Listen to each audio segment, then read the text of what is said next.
everyone. Welcome to another episode of Allied Home Quest Complete Connection with the Community in Real Estate. I'm Mary Camuso, Realtor with eXp Realty, and today we have the pleasure of interviewing Dan Craddock with Metro Nova Creative. Metro Nova Creative has over 30 years of industry experience, and they can do anything from professional logos to the hundreds of websites they've already created. Something that I appreciate about them is they will help everybody from all walks of life, including local government, nonprofits, e-commerce sites, corporate identity, and businesses of all sizes. I highly recommend them if you're looking for professional and excellent graphic design work in the Fredericksburg area. Welcome, Dan. Thank you for being here today. I appreciate you having me. Yeah, definitely. So how long have you lived in the Fredericksburg area? So my family came down here in 2017. We were originally up in Woodbridge. My wife and I had 2 kids at the time, and we've got 3 now. But we had spent some time in Fredericksburg before having kids and stuff, and when we were kind of ready to leave the Woodbridge area and just have a little bit of a slower paced life, something with some community, we really looked hard at Fredericksburg, and this is what we chose, and it's just been great. You know, a night and day difference in just awesome decision to come down here. Awesome. What would you say that you love most about living in the Fredericksburg area? Really, it's just a sense of community. I've never been part of the biggest little city, but I can say like the noticeable difference was, you know, people that we had maybe met when we first moved here, like a banker, you know, that I'd met once. And the second time I saw them, they said, you know, hey, you know, how's your son? Is he enjoying Spotswood Elementary School? Like, people just genuinely take time and appreciate and really build relationships down here. And it's, that is just, you know, it was always impressive to feel at home right away, you know, even as like a Northern Virginia transplant, you know, it's always like, well, are we going to fit in? Is it going to be okay? Are they going to accept us? Will they like us? And they did right away. So, yeah. That's awesome. Yeah. I do love the sense of community that Fredericksburg offers to everybody. Yeah, absolutely. You did mention that you were from Texas originally, like as a childhood growing up. When did you move to the Woodbridge area? So yeah, my family was in Central Texas, just outside of Fort Hood, town about this big called Copper's Cove. We were there, I think 89 through 99. So in 99, my family packed up and headed north to Woodbridge. Yeah. Very cool. Yeah. It was an interesting way to grow up in a really small town. And then to move to Woodbridge. Yeah. I actually remember we moved up here, and we moved in the summer, so it was in between schools in July. And my mom's like, hey, there's a bunch of kids at a Starbucks up the street. And I'm like, what the heck's a Starbucks? Like, I had never even heard of it, you know? And so that probably tells you a little bit about the town I grew up in. How old were you when you... I think I was a freshman or sophomore in high school, probably. Okay. So pretty formative years. And funny enough, that Starbucks where all the kids were hanging out is actually eventually where I met my wife. Oh, nice. Yeah. That's cool. A little later on, but yeah. Yeah. Well, it's pretty ironic that who would have known that you would have met your wife there? I know. I had no idea what it was, but changed my life. That's awesome. Yeah. So tell us something that maybe most people don't know about you. So being in a small town, I actually grew up like reading comic books and just kind of being like obsessed with monster movies and scary movies and stuff, and hung out with a lot of kind of the outsider kids, you know, skaters, stuff like that. And so I have always kind of gravitated towards that. But I also lived both sides of the world. Like, I also played as a starting tight end in or defensive end in football. So I kind of did a little bit of everything. But what stuck was definitely the nerdy side of things. And it's exciting to share some of that stuff with my kids now. That's awesome. Mm-hmm. Were you a skater? Did you skate? Not well, but yes. Did a little bit of everything. I skateboarded and did BMX for a little bit, rollerbladed. I did skated half pipe. So again, not great at it. I'm always been really, really, really tall, and so that doesn't always work out well with skating. But yeah. My first job was actually at Vans Skate Park nice. in Woodbridge. Yeah, that was my first That's a fun real job. It was not fun, actually. I was basically a glorified janitor. Nice. I just had to go sweep and mop the pipes and half pipes in the ramps and stuff. So that was kind of my job, is take tickets from kids and go clean stuff. Nice. But I got free skate shoes, so it was cool. That's cool. Yeah. So you mentioned scary movies. What's your favorite scary movie? Tossed up, if we're going monster movies, Creature from the Black Lagoon is my absolute all-time favorite monster. I even got my little creature claw tattoo here. Nice. But always a special place in my heart is going to be Michael Myers. So grew up Halloween and Halloween 2, just every weekend going to the VHS rental store, grabbing the tape, probably just wore it out. But yeah, I mean, that was, small town is, you'd go to the, little hole in the wall rental place and rent all the scary movies and get some popcorn and, on the occasion get to the other side of town to where the Blockbuster was. But yeah, so that's how it was. Awesome. Mm-hmm. Michael Myers is classic. Absolutely. And, VHS rentals, sometimes I think about just how exciting it was to go to the rental store and pick out a VHS. I wish I could share that with my kids, but they were like, what? You were doing what now? It was all on the TV. Thing. What are you talking about? It was the whole thing. It was funny. We talked to my kids about it, and I've actually got VHS tapes for Halloween and Halloween 2 in my office, and my son's like, what is this thing? And I'm like, it's a tape. And then I explained to him, and he saw there's a sticker on it that says, "Be kind to rewind." He's like, what's rewind mean? I'm like, okay. So, but it is what it is. So, yeah, different age. Mm-hmm. My son found some cassette tapes and was like, let's play these. He's found some ancient secret relics. Treasure. Yeah. So tell us a little bit about what drives you, what motivates you. So really, as far as work goes and Metro Nova Creative goes, it came from, I started the business full time in 2015, and I've been in the industry for over 20 years as far as the creative industry, and I've always had a really strong passion with working with small business owners, mm-hmm.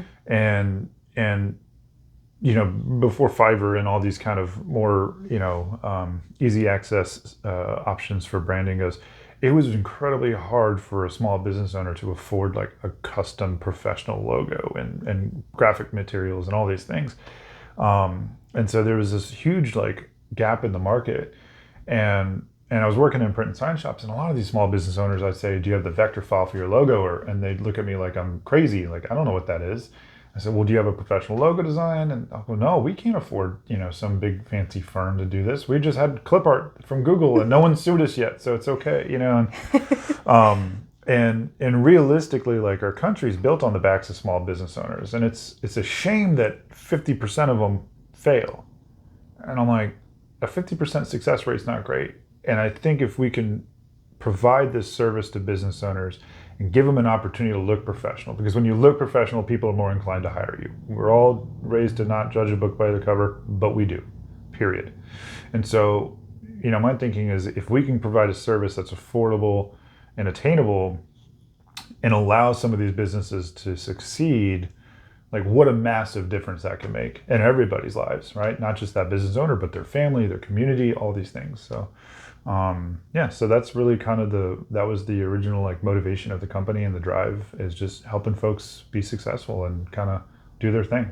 That's awesome. Yeah. I love that. Thanks. Let's talk about Metro Nova Creative. I know it was established in 2015. What was your inspiration to start the business? You kind of got into that with your why. You wanted to help small business owners, but is there anything you could add to that?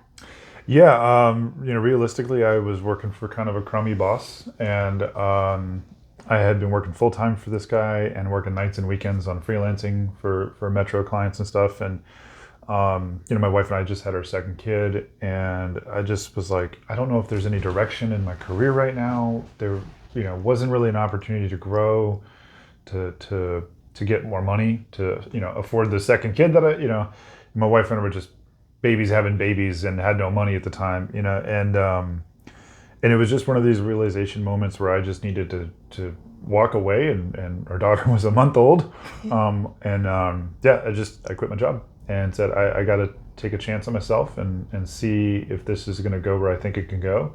And a lot of times I say, I was incredibly lucky that my freelance clients were like, let's do this, and my wife corrects me. She's like, no, that's not luck. You worked your butt off for years. Some of these people I've been working with for 10, 11, 12 years. And so with some hard work and some luck, we were able to kind of navigate that time in our lives. And that was really it. It was just kind of this, let's start this out of necessity. I got to give this a chance. So, and we find that a lot of our clients start their businesses out of necessity, whether it's been the economy or a furlough or whatever it is. We find a lot of startups are there just because they're like, they're not generational business owners. They're not, business majors. They just had to do this. And so, yeah. That's awesome. Yeah. Well, I'm glad it was a combination of your hard work, luck, and a leap of faith, because if you hadn't done that, we wouldn't be sitting here today. So it's pretty absolutely cool to see where you're at and to see where you're going to go. Yeah. Daughter and the business are 7 years old. Both are doing well. So yeah. Awesome. Mm-hmm. So can you tell me what is a graphic designer? What does the job entail, and what are some services that you provide?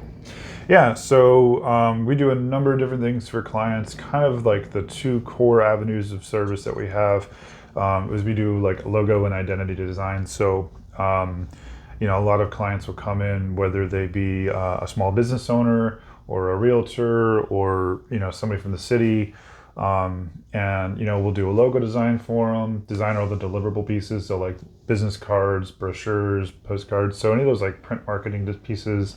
We can design all of that stuff. We can actually get everything printed for our clients too, signs. Like I said, I did 10 to 12 years in the print and sign industry, and so I've maintained a lot of relationships with the larger plants in the country that do this stuff, and so we can broker out production, handle that for our clients so that they don't have to mess with it, right? Because sometimes it's a guessing game when you're going online to one of these places and you're like, I guess I'm going to order these cards and hopefully they look good. So we take that kind of guess off the equation for the clients, and then we can just drop ship everything to their office. So saves them some time and some stress. So those are some of the kind of logo and identity projects that we work with, including obviously some of the graphics, like I said, brochures and banners and all that stuff. And then the other real big avenue of the business is the website part of it. And so we've got a number of different opportunities, or different options for websites, whether it's a massive, huge program like Gunston Hall. So we work on their website for them. And so we've got these really, really huge, massive client project sites. And then we've got everything down to, what we call a mini site. And so a mini site is actually part of the packages that we've rolled out during COVID. Again, knowing that a lot of people have to start businesses out of necessity, and that was going to be a high point of necessity. And that is a reflection of 2008 recession. Like I kind of realized, okay, there's going to be a lot of people that have to start businesses. So I made these kind of small packages that are digestible for their budgets and stuff. And so the mini site was kind of a product of COVID, in the sense that a lot of people wanted to hire us for the website design, but they couldn't afford, a 3 or 4 page website or a 5-page website. And I started realizing, well, then they're going to go and they're going to get a Wix.com site, which if that's what you can afford, absolutely. Something is better than nothing. But what we tend to find is when a business is growing and scaling, those kind of DIY approach platforms, they're going to run out of options in a few years. They're going to kind of hit a wall and go, okay, I've outgrown this system and it's not scalable long term for a business. And so we said, well, how do we combat the fact that they're not ready as far as the budget to make this massive website? Well, we can do a mini site, which is just a one-pager. It's still a custom WordPress website, made to fit your brand, your content, your copy. We still do an onboarding discovery meeting with our project manager and your designer that's assigned to the project. So you kind of get everything, the bells and whistles, the important stuff on a one-page website. You look professional, which is important, because again, if you don't, people are going to go with somebody else a lot of times. And I tell clients, like, you will have lost more money by not investing in a professionally done brand than you will just paying for it, in the beginning. And so, yeah, we've got these little mini sites, and it's great because a lot of small businesses tend to think that, well, I have to have all these service pages and a page for every, and what they don't realize is that in the first year or two of business, the market is going to dictate what your services are. Like, you might think you're selling widgets, And then a year later, you go, okay, nobody wanted widgets. And so the way we look at with the mini sites is let us build this, and then as you really develop the business and understand like where your core products and services are, then we can add on and those other pages and start building it. And so the website can scale with the business. And so like I said, we've got everything from huge government, state park websites to e-commerce websites to mini sites for people that are just getting started but want to hit their ground running. So yeah, that's awesome. I like that you have so much diversity. And I hear you offered a service that you maybe aren't advertising, but I think that it's like a good service that everybody could know that you do, and that's utilization of this space here. Yeah. So this is kind of a new thing. We've got a pretty unique office, and we've had a lot of requests for people to be able to use like our cool brick, backdrops or old signs or whatever. And so one of the things that we do offer here is an opportunity for people to come shoot content in a studio, rented by the hour. And then obviously if you want to talk about how to brand that content and all that, we're here to support and help you. So yeah, this is kind of a new kind of venture for the shop, but it's been an interesting one, and we're kind of excited to see where it goes. I feel like it's a need that the community has because there's not a lot of filming places. Yeah. So absolutely. I think it's a good, feature to highlight. Yeah. I'd like to step into. Oh, before I do that, is there anything else that we maybe don't know about Metro Nova? Just that, like I said, we've been here since 2017. We're really, really, really big on community support, and I do brand consulting for a lot of small business owners and stuff. And something I always preach to them is that your community has supported your business. So when you're in a position to be able to do so, you have to return that favor. And so we're very big on supporting nonprofits in town here. So a lot of times we do donations. We're big on, we make a lot of donations to the SPCA. Nice. We're actually right now doing, we're getting it set up, and hopefully we'll get a link for you guys, but we're doing a snack drive. So a big problem, my son brought it up to me that a lot of kids don't have snacks in his elementary school in Spotsylvania County. And the teachers are then having to kind of pay for snacks out of their pocket. But those teachers are, having a hard enough time as it is. And so we're working with some local businesses, and we're going to try to raise some money, and we're actually going to try to supply additional snacks to every elementary school class in Spotsylvania County schools. So that's 17 schools. So we'll see. But so that's awesome. That's an example. You just gave me goosebumps thinking about that. Yeah, I know that is a problem, and they, the kids need the support, the teachers need the support. It is, and a lot of times what we found is that these kids, like, the snacks and school lunches are the only meals for the day. And so we want to make sure the kids are taken care of, and the teachers aren't stressed about it either. And so that's an example of some of the stuff that we like to do here, is just try to support everyone around us, because it's our home. You gotta do it. So, yeah. When you have more information, please share that with me, because we'll do. We launched it today. We're testing the donation platform, so you can either do an online monetary donation, which actually funnels through the Knowledge Exchange, which is a local nonprofit that I'm on the board for, and so that your donations are tax exempt. They'll be going to a local nonprofit, and those funds will then go to purchasing snacks. And then we'll also have 2 drop-off locations with 2 businesses in town. So if you just want to bring something from Costco or something like that, we'll do that too. That's awesome. Yeah. I love that.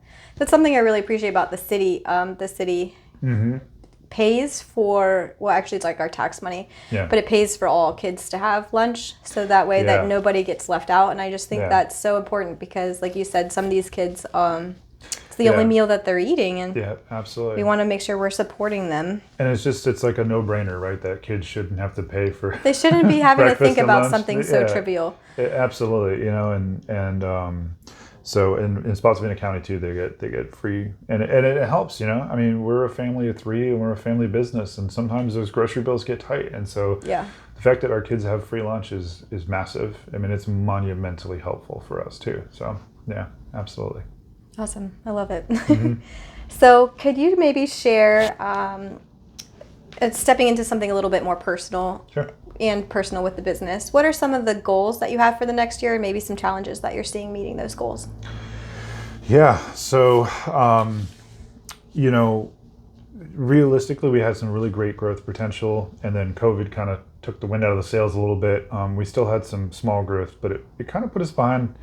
And so now it's still a process of just kind of developing the business and continuing to grow. And we have some opportunities maybe for a second office, actually. So some big things on the horizon that we're excited about. Working more with state government stuff, so we're able to kind of get into some government contracts and things. So there's some really exciting expansion opportunities for the business. But with that also is just like the depressing idea that I'm not going to be able to design as much. That's, I always laugh, like, I just wanted to make logos, man, and so that's of course, hard, that kind of realization of working, on the business, not in the business, and realizing, like, when you're in a leadership position, my role is to put my ego aside as a designer and say, I can no longer sustain working on all these projects because the rest of the team is relying on me to bring new ones in. And so kind of having an adjustment of that understanding of leadership is a tough pill to swallow, but it's the reality of the situation. So I'm excited to see what we've got going on in the future, and leaning into my new role a little more as well. That's really exciting. Yeah. Perhaps you could still do some design work on the side. I'll be cherry picking a couple things here and there. We've got the city approached us for the tourism department approached us for a project that I'm working on. So there'll be some specific things that I'm able to work on. But we've got an amazing design staff. We've got two other full-time designers, 3 part-time designers, probably soon to be a 3rd full-time. So nice. we've got a really tremendous team. So anybody that wants to come in or walk in or call, you're in good hands. So you hear that? Any open opportunities? Anybody's interested? Hit up Dan. Well, thank you for sharing. I think that we could go on forever here, but I think that we're going to just cut it here. And if you have any interest in Dan doing any work for you, contact him directly. I'll post his contact information in the comments below, or you could reach out to me and I'll get you in touch with him as well. Or if you have a referral for him, we always like referrals. Love referrals. I'm a big referral guy. So thank you so much. I really appreciate your time. It was a lot of fun. Yeah, thanks for sitting down with me today. Yeah, I really appreciate you. Cool. It's been great to learn more about your business. I can't wait to see it grow and hopefully expand into a new location. Yeah, absolutely. So we'll see how we navigate 2 offices. Yeah. Well, thanks again for watching, everyone. I'm Mary Camuso with Allied HomeQuest, and if you have a small business and would like to be featured, reach out to me today. Have a good day. Bye. Bye.